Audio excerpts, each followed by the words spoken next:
सर्वगुण संपन्नाः श्रद्धेय द्वारिका महोदयाः ओडिया भाषा साहित्य विभागस्य मुख्या औपदा डिग्री महाविद्यालयस्य पूर्वतन अध्यक्ष महोदयाः श्रीयुक्त कमलाकांत सार महोदयाः मंचासीना विविध विभागस्य अध्यापक अध्यापिका महोदयाः पितामह विस्मयव विराजमान निरंजन सार महोदयाः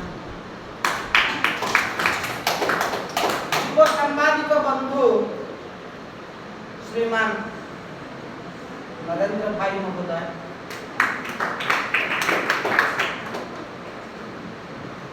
अस्माकं भारतवर्षस्य मेरुदण्डकल्पा श्रद्धेय छात्रः श्रद्धेया छात्राः अद्य संस्कृत विभाग पक्षतः एका आलोचना संगोष्ठी समुचिता अस्यां संगोष्ठ्यां विषय आसीत् समाजे वृक्षस्य उपादेयः छात्राणां कृते वा छात्राणाम् अवबोधनार्थम् अहं विषयम् उपरि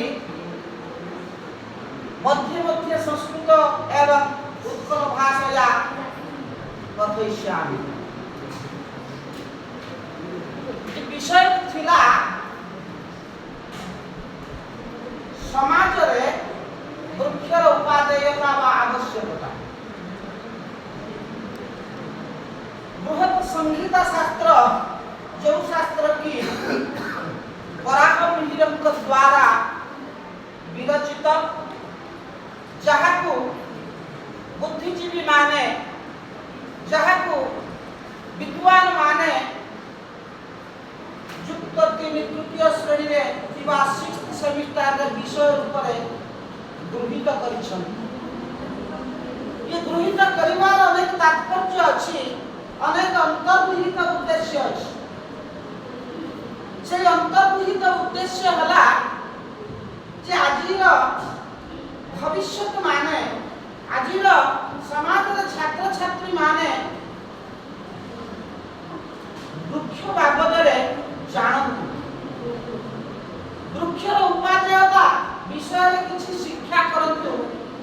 ये होछि बुद्धिजीवी मानकर मूल लक्ष्य। मोर वक्तव्य को 3टी बिंदु रे आगे नेबा पाई चेष्टा करिवि। प्रथम बिंदु होछि समाज, द्वितीय बिंदु होछि समाज सहित वृक्षर कोन संपर्क, तृतीय बिंदु होछि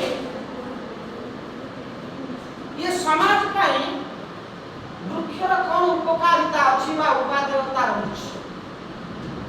तेणु ये आलोचना आरंभ करिवा अवसर रे सर्वप्रथम मनरे प्रश्न सृष्टि होछि जे आमे समाज काहाकु कहिबा, समाजर प्रकृत अर्थता कोन जहा कि वृक्ष सहित ता सामंजस्य रहिछि। मैडम पळाई गलेनी शिक्षा विभाग सार माने समाज विषय तत्व को सठिक शैली रे उपस्थापन करि पारंती। तकर 3rd सेमिस्टर रे समाज रे संज्ञा समाज रे तत्व विषय रे विशद भाव रे आलोचना करा जायछि। तेणु वास्तव रे समाज शब्दटी एक व्यापक अर्थ रे व्यवहृत होई थाए। तेणु ये समाज को इंग्रजी रे सोसाइटी बोली कहा जाए। এই সোসাইটি শব্দটি लाटिन रो सोसियस शब्द आसी। तेणु लाटिन भाषा रे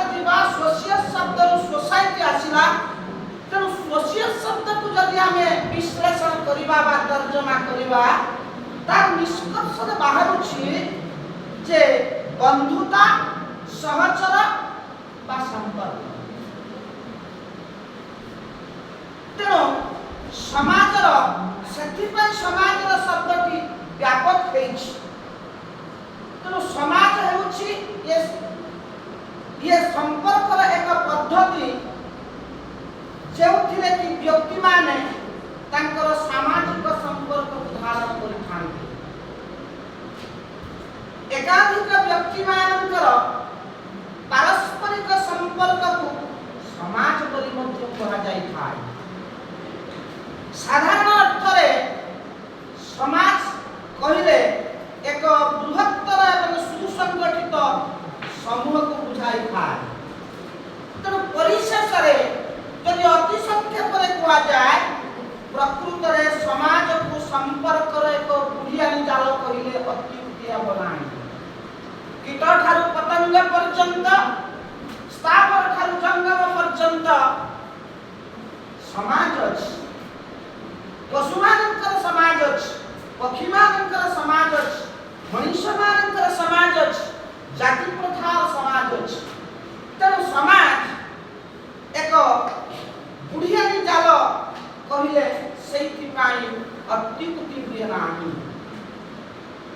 ତେଣୁ ଏ ବିଷୟରେ ସମାଜ ବିଜ୍ଞାନୀ ଲାପିୟରଙ୍କ ମତ, ସେ କହିଛନ୍ତି ସମାଜ ଶବ୍ଦ କେବଳ ଜଣେ ବ୍ୟକ୍ତିକୁ ବୁଝାଇ ନଥାଏ, ବରଂ ସେମାନଙ୍କର ପାରସ୍ପରିକ କାର୍ଯ୍ୟର ଜଟିଳ ସ୍ୱରୂପକୁ ବୁଝାଇଥାଏ। ଯେଉଁ ଛାତ୍ରଛାତ୍ରୀମାନେ ଏଜୁକେସନ ନେଇଥିବେ ତାଙ୍କର ପଢ଼ାଯାଉଛି ଏ ବିଷୟ। ଗିଡିନ୍ସଙ୍କ ମତରେ ସମାଜ ନିଜେ ଏକ ସଂଘ ଯେଉଁଥିରେ ମିଳିତ ବ୍ୟକ୍ତିମାନେ ବାନ୍ଧି ହୋଇ ରହିଥାନ୍ତି। ତେଣୁ ଏହି ପ୍ରକାର ବିବିଧ ସମାଜ ଭିତରେ ଯେ ବୃକ୍ଷର କ'ଣ ସମ୍ପର୍କ ରହିଛି, ମୁଁ କହିଲି କୀଟ ଠାରୁ ପତଙ୍ଗ ପର୍ଯ୍ୟନ୍ତ, ସ୍ଥାବର ଠାରୁ ଜଙ୍ଗମ ପର୍ଯ୍ୟନ୍ତ, ଜାତି ଠାରୁ ଆଉ କୋଉ ପର୍ଯ୍ୟନ୍ତ ସବୁଥିରେ ସମାଜ ଅଛି। ତେଣୁ ମନରେ ପ୍ରଶ୍ନ ଉଠୁଛି, ସମାଜ ପାଇଁ ବୃକ୍ଷର କ'ଣ ଆବଶ୍ୟକତା ରହିଛି? ଏ ପ୍ରଶ୍ନ ଯେତେବେଳେ ମନରେ ଆନ୍ଦୋଳିତ କରୁଛି, ସେତେବେଳେ ସେହି ମନର ଉତ୍ତର ଆସୁଛି ଅବଶ୍ୟ ଅଛି। କେଉଁ ଏକ ଆବହମାନ କାଳରୁ ଏ ସମାଜକୁ ବୃକ୍ଷର ପରିକଳ୍ପନା କରାଯାଇଛି। ଆବହମାନ କାଳରୁ ସମାଜକୁ ଏଇଥିପାଇଁ ବୃକ୍ଷର ପରିକଳ୍ପନା କରାଯାଇଛି, ତାର ବର୍ଣ୍ଣନା ଶ୍ରୀମଦ୍ ଭଗବତ ଗୀତାର 15 ଅଧ୍ୟାୟର ପ୍ରଥମ ଶ୍ଲୋକରେ ବର୍ଣ୍ଣନା କରାଯାଇଛି ଯେ ଊର୍ଦ୍ଧ୍ୱମୂଳ ଅଧୋଶାଖମ୍ ଅବ୍ୟୟଂ ପ୍ରାହୁରବ୍ୟୟଂ ଛନ୍ଦାଂସି ଯସ୍ୟ ପର୍ଣ୍ଣାନି ଯସ୍ତଂ ବେଦ ସ ବେଦବିତ୍। ଭଗବାନ କୃଷ୍ଣଙ୍କର ଉପନିଷଦ ବାଣୀରେ ଏ ସଂସାରଟାକୁ ଏକ ଓଲଟ ସ୍ଥାୟୀ ଅସୁସ୍ଥ ବୃକ୍ଷ ଭାବରେ ସେ ଅବତାରଣା କରିଛନ୍ତି। ଏହା କ'ଣ ସମାଜ ସହିତ ବୃକ୍ଷର ସୁସମ୍ପର୍କ ନୁହେଁ? କେବଳ ସେତିକି ନୁହେଁ, ଆହୁରି ମଧ୍ୟ ଏ ସମାଜକୁ ବୃକ୍ଷ ସହିତ ପରିକଳ୍ପନା କରାଯାଇଛି। ତା ଜ୍ୱଳନ୍ତ ଉଦାହରଣ ହେଉଛି ସଂସାର ବିଷ ବୃକ୍ଷସ୍ୟ ଦ୍ୱେ ଏବ ମଧୁରେ ଫଳେ କାବ୍ୟାମୃତ ରସସ୍ୱାଦ ସଂଗମଃ ସଜ୍ଜନୈଃ। ଯଦି ଏ ସଂସାରଟା ଗୋଟେ ବିଷ ବୃକ୍ଷ ହୁଏ, ଏ ସଂସାର ରୂପକ ବିଷ ବୃକ୍ଷରେ ଦୁଇଟି ମାତ୍ର ଫଳ ଦେଖାଯାଏ।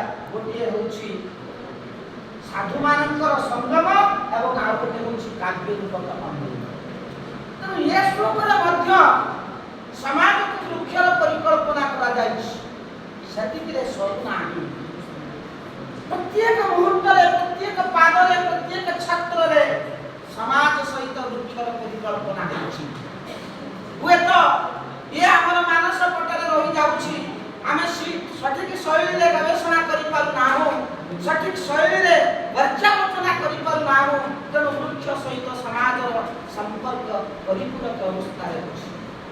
ମୁଣ୍ଡକ ଉପନିଷଦ କରିବା ଯାହାକି ଆଗରୁ ପଢ଼ାଯାଉଥିଲା +3ରେ, ଏବେ ମୁଣ୍ଡକ ଉପନିଷଦ ପରିବର୍ତ୍ତେ ଖଟ୍ଟ ଉପନିଷଦକୁ କହି ଦିଆଯାଇଛି। ମୁଣ୍ଡକ ଉପନିଷଦରେ ଗୋଟେ ଶ୍ଲୋକ ଅଛି ଯେ ସମାଜ ସହିତ ବୃକ୍ଷକୁ କିଭଳି ଭାବରେ ପରିକଳ୍ପନା କରାଯାଇଛି।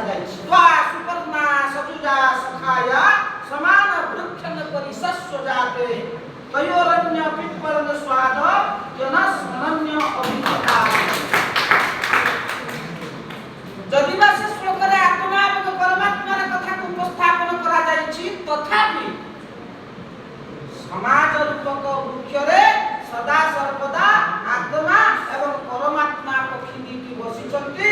आ परमात्मा पक्षी नीरव थिला बेले निश्चल थिला बेले सब देखु थिला बेले आत्मा रूपक पक्षीटी संसार रूपक वृक्षर विभिन्न फल को खाई जाए।